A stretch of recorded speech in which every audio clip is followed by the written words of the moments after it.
ಒಂದು ಊರಿನಲ್ಲಿ ಒಬ್ಬಳು ಮುದುಕಿ ಇದ್ದಳು. ಆ ಮುದುಕಿಯ ಬಳಿ ಒಂದು ಕೋಳಿ ಇತ್ತು. ಅಗ್ಗಿಷ್ಟಿಕೆಯೂ ಇತ್ತು. ಹಿಂದೆ ಈಗಿನಂತೆ ಬೆಂಕಿ ಪೊಟ್ಟಣ ಇರಲಿಲ್ಲ. ಆಗ ಕೆಂಡವನ್ನು ಸಂಗ್ರಹಿಸಿಡಲು ಅಗ್ಗಿಷ್ಟಿಕೆ ಇರುತ್ತಿತ್ತು.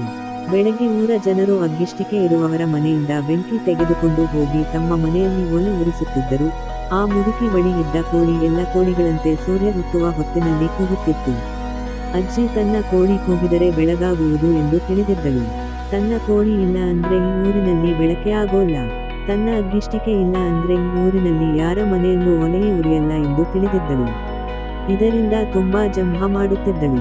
ಒಂದು ದಿನ ಊರ ಗೌಡ ಅಜ್ಜಿ ನೀನು ಹೀಗೆ ಜಂಭ ಮಾಡಬಾರದು ಎಂದು ಹೇಳಿದನೆಂದು ಸಿಟ್ಟು ಮಾಡಿಕೊಂಡ ಅಜ್ಜಿ ಊರಿನ ಜನರಿಗೆ ಬುದ್ಧಿ ಕಲಿಸುವುದಾಗಿ ಮನದಲ್ಲೇ ತೀರ್ಮಾನಿಸಿ ರಾತ್ರೋರಾತ್ರಿ ತನ್ನ ಕೋಳಿಯನ್ನು ಕಂಕುಳಲ್ಲಿ ಕಟ್ಟಿಕೊಂಡು ಅಗ್ಗಿಷ್ಟಿಕೆ ಹಿಡಿದುಕೊಂಡು ಊರು ಬಿಟ್ಟು 10 ಮೈಲಿ ದೂರ ನಡೆದು ಹೋಗಿ ಮರವೊಂದರ ಕೆಳಗೆ ಸುಸ್ತಾಗಿ ಕೂತಳು.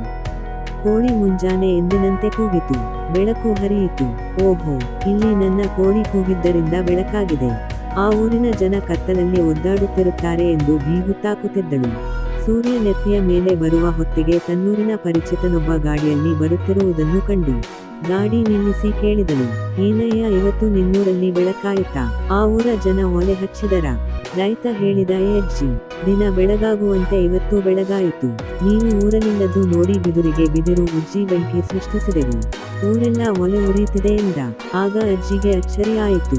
ಅಲ್ಲ, ನನ್ನ ಕೋಳಿ ಕೂಗದೆ ನಿಮ್ಮೂರಲ್ಲಿ ಬೆಳಗಾಯಿತಾ ಎಂದು ಕೇಳಿದಳು. ಅಯ್ಯೋ ಹುಚ್ಚು ಮುದುಕಿ, ಬೆಳಗಾಗುವ ಹೊತ್ತಿಗೆ ಕೋಳಿ ಕೂಗುತ್ತದೆಯೇ ಹೊರತು ಕೋಳಿ ಕೂಗಿದ್ದಕ್ಕೆ ಬೆಳಗಾಗಲ್ಲ. ನಮ್ಮೂರಿಗೆ ಬೆಳಗಾಗಬಾರದು ಎಂದು ಇಲ್ಲಿ ಬಂದು ಕೂತಿದ್ದೀಯಾ? ಹುಚ್ಚು ಮುದುಕಿ ಎಂದು ನಗುತ್ತಾ ಹೊರಟು ಹೋದ. ಅಜ್ಜಿಯ ಜಂಭ ಇಳಿಯಿತು. ತನ್ನ ತಪ್ಪಿನ ಅರಿವಾಯಿತು. ಮಕ್ಕಳೇ, ಅದಕ್ಕೆ ಹಿರಿಯರು ಹೇಳುವುದು, ಎಲ್ಲಕ್ಕೂ ನಾನೇ, ನನ್ನಿಂದ ಎನ್ನುವ ಅಹಂಕಾರ ಯಾವುದೇ ಕಾರಣಕ್ಕೂ ಬರಬಾರದು.